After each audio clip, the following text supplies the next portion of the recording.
What is up, y'all? Welcome to the show. Thank you for joining us. We, of course, are the Alternates.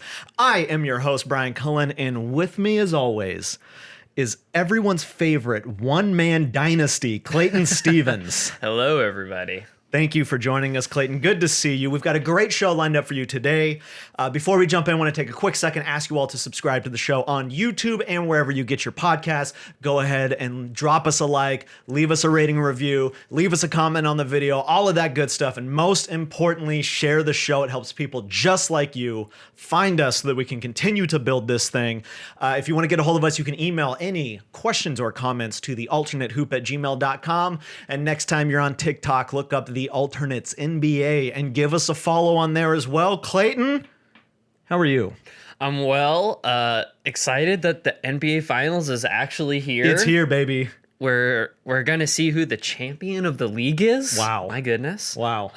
Been a fun season, inaugural alternate season here. Pretty amazing. I'm really excited. This afternoon, after we finish recording this, I'm gonna go see the new Top Gun movie. Oh, Maverick. I'm excited. What are your expectations for that? Honestly, sky high. Not gonna lie. That's not good. That's not good. Sky high. Like, the movie, the original movie's been playing nonstop on TV. Mm-hmm. So as I channel flip, I've seen scenes and pieces over. So I'm ready. I'm locked in. Okay. You a Tom Cruise fan? Absolutely. Yeah, same. I feel like he gets a lot of deserved kind of hate, but like he's also strange man. Yeah. A strange man, but also incredible. So many good movies.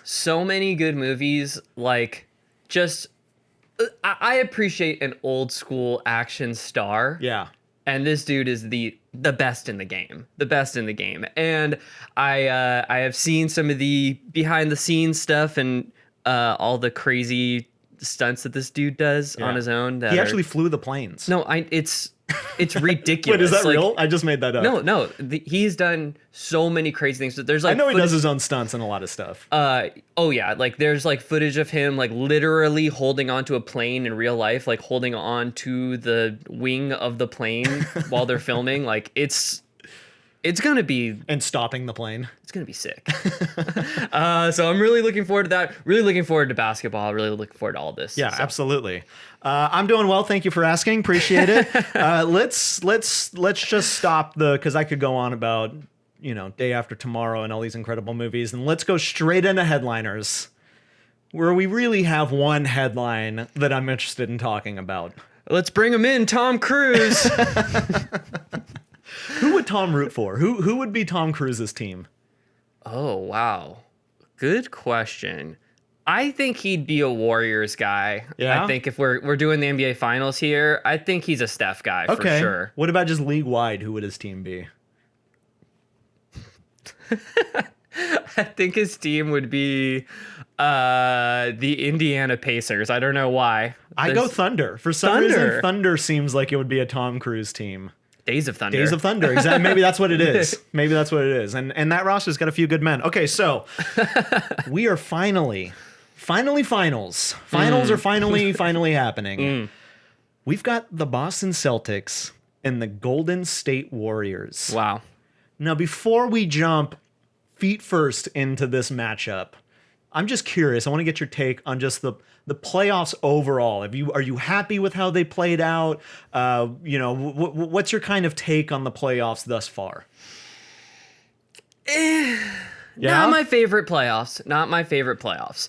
I've had a lot of fun watching the games. The games have been competitive, but let me say this: the series have been competitive. But a lot of the games haven't been as competitive as I've wanted them to be. Yeah. There's been a ton of blowouts. We're missing a lot of the biggest stars in the league. We have a big absence of guys like LeBron James, Kevin Durant, Kawhi Leonard. A lot of big names Jimmy Butler. So a lot of big names are missing from the NBA Finals. That said, I've had a really good time watching But yeah, not the highest level of basketball that I think we've seen in the last few years, but that's making for good parity. I will give it that, Yes. right? Like it's a more competitive product in terms of it's harder to predict night to night who's going to win. Yeah. But yeah, just, not the most exciting brand of basketball every night. Yeah, that's fair. I'm with you on the individual games. We had to ask the basketball gods to stop the blowouts. We did. The Eastern Conference Finals was maybe one of the most unexciting 7-game series I've seen in a long time because of all the blowouts.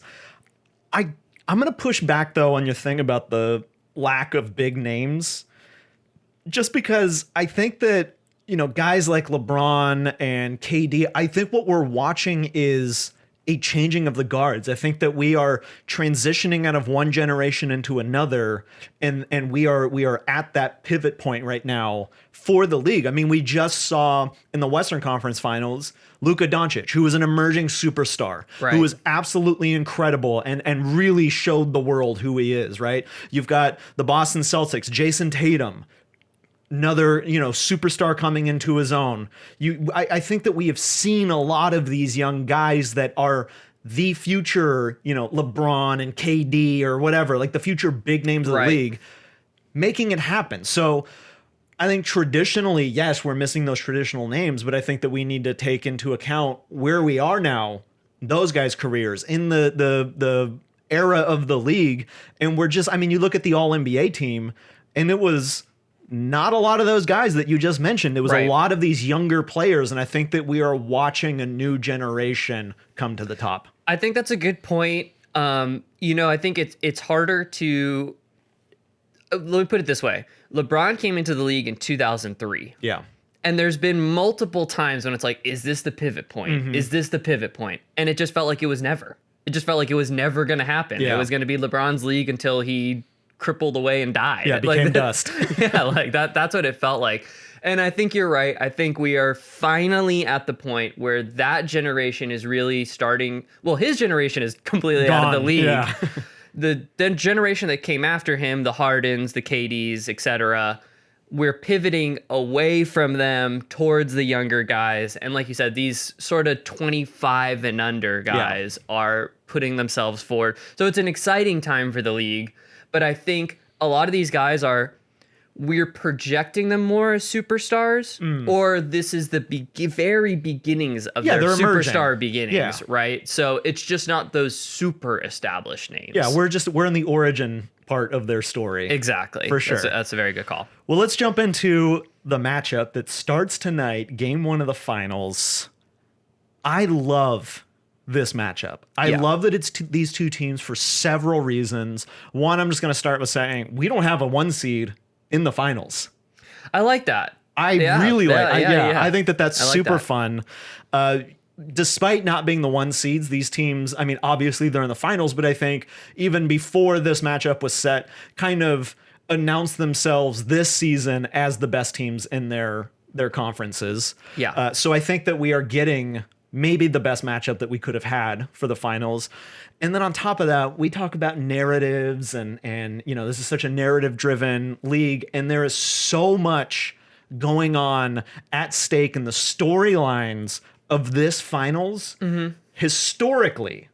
Okay. There's a lot of history at stake here. Yeah. So a couple things on that I want to point out. I mean, first of all, we can talk about this is the clash of the dynasties, right? You kind of have the old school dynasty with the Celtics, who have this storied history. And then you've got this new dynasty with the Warriors, who have like really, in the last 7-8 years, solidified themselves as one of the great dynasties of the league. And so you have this, battle of new and old in terms of franchises, but then it's almost reverse when you look at the actual personnel on these two teams. Yeah. But in terms of winning this title, there is history at stake no matter what happens.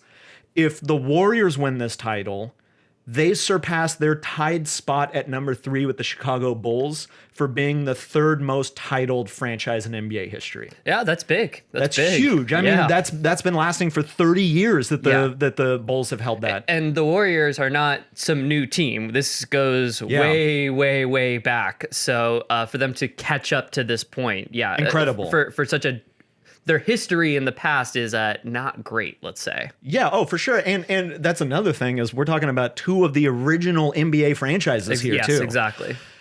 If the Celtics win, then they pass their tied spot at 1 and become the sole team with the most NBA titles in history. Passing the Lakers. Exactly, which the Lakers tied them in 2020. The Celtics will regain their spot at the top with the most titles. And then kind of like I said, there's almost the reverse in terms of franchise versus players, because these cores both have a lot of experience, and the Warriors, this will be their 6th finals in 8 years. Yeah, I mean, that's insane. Ridiculous. Absolutely insane, considering the 2 years that they didn't make it. One of them was a 15-win season. Yeah. And then on the other side, Boston, though no, this core has never made it to the finals, this young core has had deep playoff runs, right? They drafted Jaylen Brown, 6 years ago? Yep. And they have made the conference finals 4 times since that draft. They've had Tatum for 5 seasons, and they've made the conference finals 3 times since getting him. Right. So their young kind of stars and core have a deep playoff run. Now they are getting to the finals for the first time, but they understand how big the stage can be. Yeah. And then my favorite little piece of history here, which I found when I was looking all of this up, I think this is absolutely fascinating. Al Horford is, in NBA history, the player that has played the most playoff games without a finals appearance. That's outstanding. That's unbelievable. How many? 141 playoff games. 141 playoff games. You know, poor Al Horford playing in the Eastern Conference at the exact same time as LeBron, who I want to say made the finals 8 or is it 9 out of 10 years something in crazy. The Eastern Conference. So, you know, the guy was on phenomenal teams, always on a winning team with great seeding, but he just ran into LeBron. You ran into the greatest. Yeah. You know, it's not his fault. And so, yeah, a great redemption story for him. And, you know, for his career to have gone this way with, yes, a lot of success in the Eastern Conference, then he gets kind of cast off to OKC, and it's like, okay, well, I guess this is the end for Al Horford, you know, and he goes home and he basically takes the entire season off. They trade back for him really just because it was like, well, we like him from a locker room perspective. Yeah, it was the Wolverine meme looking at the frame photo. Right. It was like, yeah, we like him from a locker room perspective. We want to get off Kemba. You know, we'll take him back because even though he's not going to contribute, he'll be a good locker room guy. No, turns out he's really contributing. That year off was phenomenal for him. Yeah.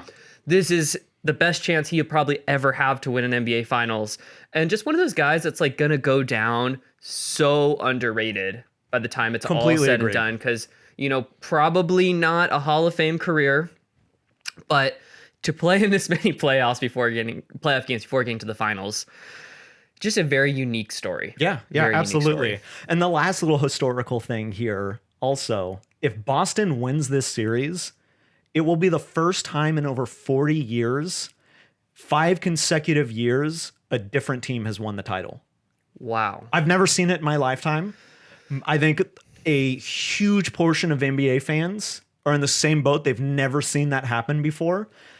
That's crazy to think about. And I think this goes back to the parity that you were talking about, that we are seeing parity within this league, and it would just be stamped and sealed with that happening. But let's get into the actual matchup here. Yeah. Now, we can look at the regular season matchup with these two teams. They played twice. They split those games, each on the road, actually, which is funny. Both teams won on the road in their matchup. Game 1 was early December. Game 2, or it was mid-December. Game 2 was mid-March. I don't really have a lot to take away from the regular season matchup because we haven't seen these two specific rosters play each other, really. Right. Early December or mid-December, you had Clay was not back with the Warriors yet. The Celtics were in that weird funk that they started the season with. They hadn't traded for Derek White yet. And then you get to the March game, and the Warriors were missing like a handful of guys in that game. Clay had like just come back, didn't look all that good. He was actually didn't look good. He was rough in that game. I think he was like 0 for 11 or something in that game. Steph hurts his foot in like 14 minutes of play. He left in the first half after a collision with Marcus Smart. So we haven't really seen these teams truly face each other. But I'm just curious, in terms of like actual matchups in this game, which one are you kind of the most interested in terms of on-court matchups? So I'll throw one that I think a lot of people aren't necessarily discussing, and that is from the backcourt perspective. Now, we know who the top scorers on these teams are, and they come from the backcourt. Mm-hmm. Obviously, Jason Tatum on the Boston side and Steph Curry on the Warriors side. But I'm looking at sort of the second guys scoring-wise. And so Klay Thompson on the Warriors and Marcus Smart on the Celtics. Yes. You got Marcus Smart over Jaylen Brown as the second guy? I do have Jaylen Brown as the second guy, but in terms of what I think will be an interesting... Well, no, you're right. Jaylen Brown is certainly the second leading scorer on the Celtics. But I think it's going to come down more to Marcus Smart and his ability to hit shots and to, like we've talked about, clean up those things that early in his career were a problem with like shot selection and stuff like that. Okay. And even in these playoffs at random moments, we've seen him go off the path and take some ill-advised shots.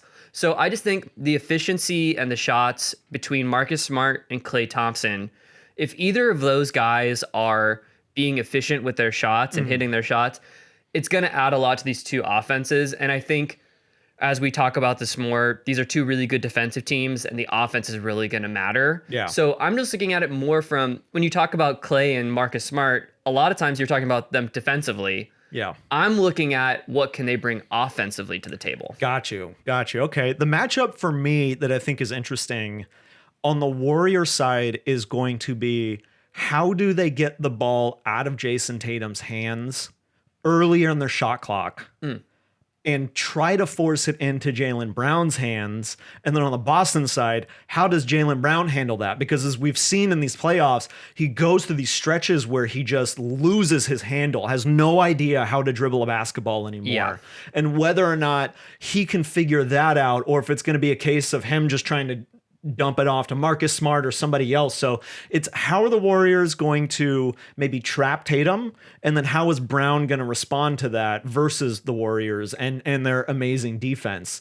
Because really, it might come down to offense, right? We talk about defense winning championships. This is the number 1 and number 2 rated defenses in the NBA. Yeah. It might come down to whose half-court offense is better and who can find the cracks in the other team's defense with their offensive system.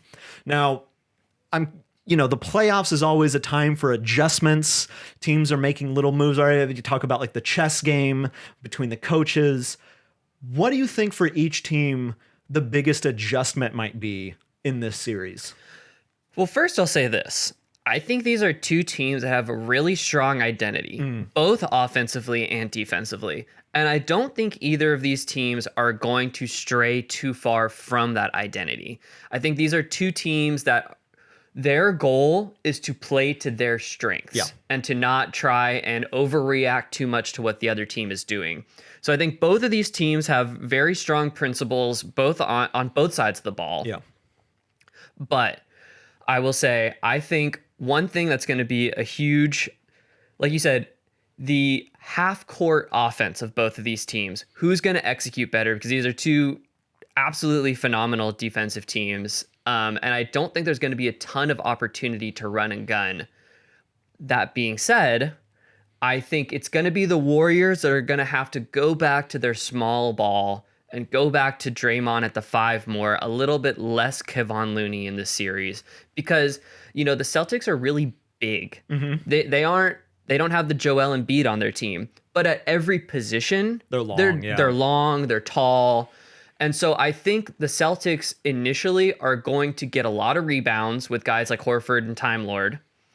And it's going to have to be the Warriors going back to supercharging their offense a little more. And so I think we're going to see a lot more Draymond Green, a lot less Kevon Looney.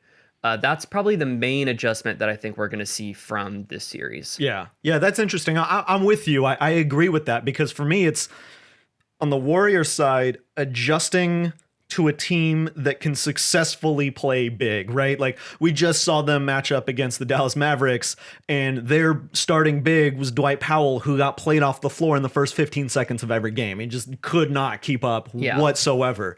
That is not the case with Boston's front court. They have a very capable front court. And then on the flip side, because Boston is so good with those two guys in their front court, what is their adjustment to be able to keep up with a small team, like you're saying, with the Warriors going to Draymond at the 5? Yeah. How are they going to try to match that or mitigate it? Can their bigs keep up? And if not, then what is the piece that they put in to have a successful small ball lineup that can match up with that? Could be a Grant Williams At the 5?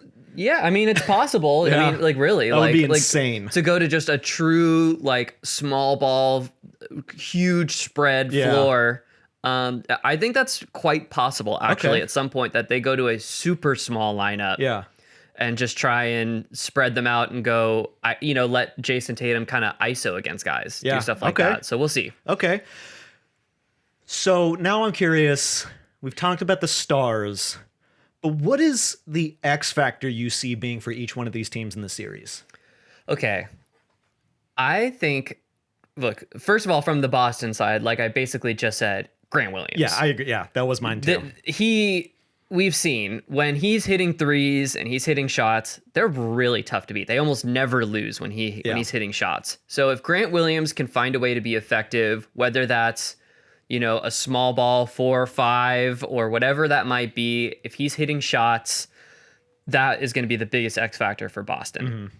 From the Warriors side, though, something we always look for, Draymond Green, and not Draymond Green defensively, because we know what he's going to do there. Can he hit open shots? Because I think the Boston Celtics are going to be extra daring him to shoot. They're going to be leaving him wide open. I think Al Horford and Time Lord, they're going to sag off him as far as possible and dare him to shoot the ball. And he's going to need to take those open shots. And I think if he's in the right frame of mind, where he's being the right amount of aggressive and taking those shots when they're giving it to him and he's able to hit them, that's going to be the biggest factor for the Warriors. Okay. I hear you. I hear that. And especially with him being open on the perimeter, I do think that Draymond's passing is so good that he doesn't necessarily need to take those shots as long as he's making the right pass to the right guy. And which could be difficult, you're right, because if you have Robert Williams or Al Horford in a deep drop coverage, roaming, it'll mitigate some of the baseline backdoor cuts that the Warriors like to make to the basket with the guy that they have over in the corner. Let me throw one at you, though, for the Warriors. Jordan Poole. Okay, yeah. So if Boston is able to keep the Warriors out of transition and get in the half court, and they're able to kind of swallow Steph as much as you can. Steph's one of those guys you're never going to shut down, but of course, he does have these games where he's got rough shooting nights. It's not going in for him. If they can cut that down a little bit, Jordan Poole is kind of the only other guy with the Warriors that I really trust playmaking, like with the ball in his hands, getting other guys going, making the right passes, and also being aggressive, getting downhill, getting into the paint, and then maybe kicking it out to an open shooter somewhere. For me, it's Jordan Poole as an X factor in this series, because I really like that. I think that's he true. Can do that, if he can be that version of Jordan Poole that we've seen, if he keeps this up, it takes a lot of pressure off Steph to not just be the leading scorer, but it takes pressure off of him being the playmaker and having to get other guys going when he sees a trap or he sees a double or anything like that. Yeah, and I think we are going to see a lot of Steph Curry trap. Yeah. I mean, it happens every year that he gets to the finals, he gets to this level. teams just decide, I can't have him be the one to beat us. Well, they're going to wear know? him down because they're going to want to hunt him on defense and put him through as many screens as they possibly can and switches and run all this kind of action at him that Jordan Poole is going to need to pick up some of that because Steph is going to be put through the ringer in this series, I think. And I love that you mentioned the back cuts, and I think that something that Boston is going to have to look for very quickly is that the Warriors will embarrass you with back cuts. Yeah. If you are not paying attention, if you fall asleep, it's over. Yeah. Wiggins is cutting to the basket and getting an easy dunk. And so they're going to have to stay on those guys and be very, very aware of what's going on around the basket there. Absolutely. Okay, last little thing here, real quick. We really haven't done this in the playoffs yet. Let's do predictions. Okay. What's your prediction for the NBA Finals?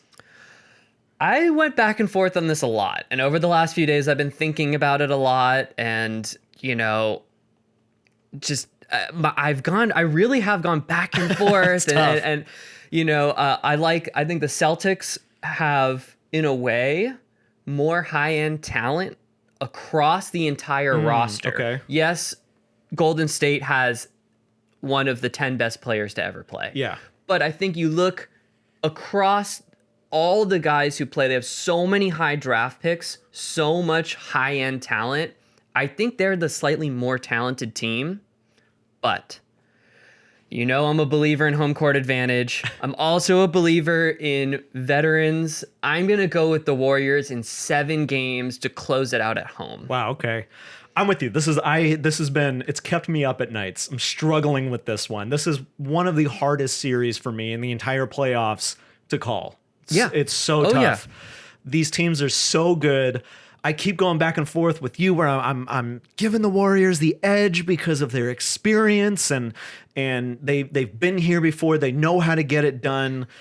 You know, when everything's clicking, they are one of the most unbeatable teams. Since you picked the Warriors, I'm going to pick the Boston Celtics here. I'm with you in 7. I think this is going to be a long series. These teams match up really well together. Give me Boston in 7 for 2 reasons. Okay. 1, Boston has the best record against the Warriors in the last 7 years of any team in the NBA. They have the most winning record against the Warriors. Yeah. I think they're 9-5 against the Warriors. Yeah, I mean in the basically the Brad Stevens era, it's going back that far. Yeah. The Celtics have really had their number in the regular season. Yeah. Yeah. And then second, you said you love home court. You're all about that. You're a big believer in that. We just watched Boston get to the finals in a 7-game Eastern Conference series where 3 of their 4 wins were on the road. All season, Boston has been okay at home and really good on the road. I actually think them not having home court advantage might be an advantage. They've got road court advantage. And they did a really good job winning a couple games in Milwaukee as well. Yeah. Right, to get here. Yeah, so, exactly. Yeah, absolutely. They've been a very good road team. Okay, all right. Well, let's get out of headliners. Let's have some fun. And let's jump into 3-pack for this week. So this week's 3-pack. Yeah. You know I like to have a theme. So we're going with the NBA Finals, of course. Yeah. And we're going to talk a little bit historical records. Okay. Things that have happened in the NBA Finals. I'm going to throw 3 NBA Finals records at you. Okay. And you're going to tell me which one of these 3 is the lie. Love it. Let's do it. Okay. First one.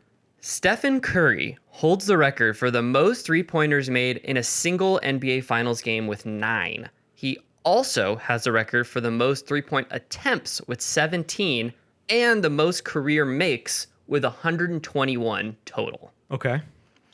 Second fact.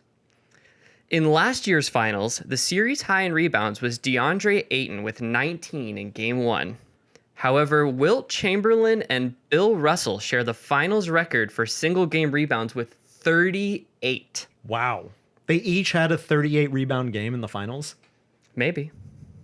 But that's what you're saying. That's what I'm saying. Wow, okay. And Holy the third shit. fact. Bill Russell has both the most years in the finals with 12 and games played in the finals with 70. But it is LeBron James who has the most points in the finals total with 1,562 points. Which of these 3 is the lie? Interesting. Very, very interesting. So, First one, Steph Curry, all those threes. I believe that. He's been to the finals 5 times. He is the 3 god. Yep. I believe that one full-heartedly. 38 rebounds is so hard for me to believe. However, I know that era of the NBA had stupid stat lines with stuff like that. I have been on the record. It drives my uncle crazy. I always tell him I do not respect like 60s and 70s basketball because the competition just wasn't the same. Those guys were great. I'm not taking it away from their greatness. They were not facing the same opponents. Well, I agree with you then on that because, you go back and you watch these guys. Incredible talents. But they were like, one of 5 players in the league they that I were respect. head and shoulders above their competition. Yeah. But it was a joke. They were great players. Yeah. I'm not taking away their greatness. I'm taking away just... Yeah, I mean, I'm with you. There are games where like Bill Russell had like 12 blocks in a game or 20 blocks in a game, like stupid stat lines. Yeah. So I'm inclined to believe that one. This next one, the last one, Bill Russell, I know that he's got 11 rings, so that makes sense. LeBron James with the most points in the finals, though, is interesting because he passed Kareem career points wise this season. Was it regular season only? I don't think he passed Kareem for regular season points yet. I believe Kareem is still the all-time leading scorer. So he passed him. He passed him all time, I think. Right? Oh, is it something playoffs like and yeah? season I think it was something like that. Yeah. But for some reason, something tells me that he's not the leading scorer all time in the finals. I'm going to say number 3 is the lie. Okay, you're right. Yes. Number 3 is the lie. I've got facts about each of these. I'll start off with that one. It's Bill Russell's rival, Jerry West. He has the most points in the NBA Finals with 1,679. LeBron is second. Yeah. With that exact number, 1,562. Bill Russell is 6th with 1,151. Yeah. The second one here, the 38 rebounds is fucking ridiculous. Yeah, we got to talk about that. Okay, so Bill Russell did it in Game 2 of the 1963 Finals versus the Lakers. Yeah. They won that series. Wilt did it twice. Yeah. 38 rebounds in the finals twice. Yeah. He did it for the first time in 1964 as a member of the Warriors versus the Celtics in Game 1. Then in 1960... The last time we saw those 2 teams in the finals, by the way. Didn't even think about that, but that is exactly right. Then again in 1967, he was a member of the 76ers versus the San Francisco Warriors. So he got 2 38 rebound games in the finals. Unreal. Absurd. Yeah. And the Steph Curry one, yes, he holds all those records for 3-pointers. The one in particular, 9, was Game 2 of the 2018 Finals. He went 9 of 17 from 3 for 33 points. Yeah. 27 of them were on 3-pointers. I vaguely remember that. I want to say that playoff run, he made something like 80-something threes in the playoffs, which is absurd. Absolutely absurd. Okay, well, I crushed it. I think we can both admit to that. Let's continue the fun here. It's time to visit the casino, Clayton, in this week's Bet Brains. Okay, so before we get to this week's bets, of course, we got to recap last week's bets. Yeah. First one we had last Thursday, we had the Mavericks at Warriors. I had Draymond Green at over 11.5 points at plus 200 odds. You absolutely fucking hated this bet. You were furious that I even put it on the board. You only put 20 alternates dollars on it, but it fucking hit, Brian. It hit. You won $40. All right. He had 17 points. He went 6 of 7 from the field, 4 of 4 from the free throw line. Great offensive game for Draymond Green. Yeah. This was the game to have bet on him. Thank you for the quarter tank of gas, Draymond. Yeah, that's about a gallon here in LA. The next one I had in the same game, Mavericks at Warriors, I had Bullock, Brunson, and Dorian Finney-Smith each hitting 3 3-pointers at plus 350 odds. You really liked this one. Yeah. You put 75 alternates dollars down on it. It did not hit. Bullock went 2 for 4. Brunson 0 of 2. Dorian Finney-Smith 1 of 4. None of them hit 3 threes. Yeah. Ouch. That kind of describes the Mavericks End of the postseason. Yep. The threes just didn't go in. Every Mavericks loss was this bet right here. Exactly. Okay, and then the last one was last Friday. We had the Heat at Celtics. I had the over on 105.5 first half points at plus 220 odds. You liked this one. You put 75 alternates dollars. It did not hit. It was 94 first half points. The game ended with 214 points.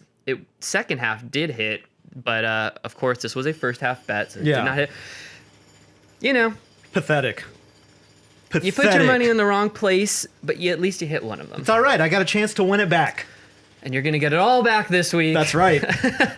Okay, so first one here, we got Thursday tonight, Game 1, Celtics in San Francisco. I've got the under on 212.5 points at plus 120 odds. What do you think? Two best defensive teams in the league. There's going to be first game jitters. Turnovers galore for both of these teams. The Warriors are always one of the biggest turnover teams. Yeah, both these teams actually, we didn't discuss that, but both of these teams are very turnover prone at times and get real wacky with the ball. Yeah, so the Warriors, that's kind of been, somewhat of an Achilles heel for them. Tatum actually leads the playoffs in total turnovers this year. Yeah. But I kind of like this one because of that. Put $50 on it. Okay, we got low scoring first half. Yeah. Okay, got it. So then the second one here I got Sunday, Game 2, Celtics in San Francisco. I got Al Horford and Robert Williams III out rebounding Kevon Looney and Draymond Green at plus 225 odds. How do you feel about the rebounding battle here? It's a tough one. These two are very close. And the rebounding gave the Warriors the massive edge in the last series. I think the Celtics have watched that. They've talked about it. It's bulletin board material. They know that they have to take care of the boards. So I think that there's going to be an extra emphasis on that for them. Put $50 on this one. I love it. Okay. So the battle of the front court rebounding. Yeah, they want to keep the Warriors out of transition, and the best way to do that is to clean up the glass. Absolutely. Last bet here, Wednesday, Game 3. We got the Warriors, of course, in Boston. I got Klay Thompson over 6.5 3-pointers made at plus 250 odds. What do you think? This one makes me nervous. That's what I think. Klay is the guy that will do this on the road in a single quarter. Yes. You never know when he's going to have that just fire game.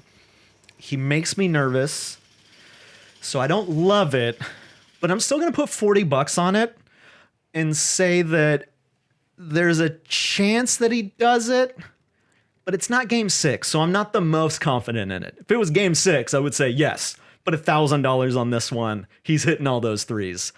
So $40, we'll see. He's definitely capable of doing it. Hopefully I win some of my money back in the casino this week.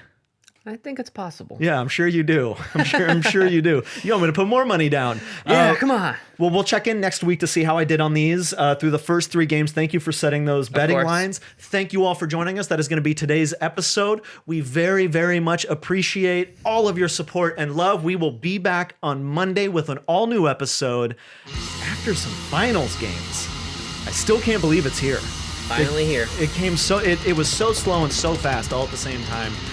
Today I'm going to leave you guys with a song by the band Civilized Society. The song is Blotting Paper for Breakfast off their 1986 scrap metal LP on Manic Ears Records. Remember to be kind to yourselves, be kind to each other. We will see you soon.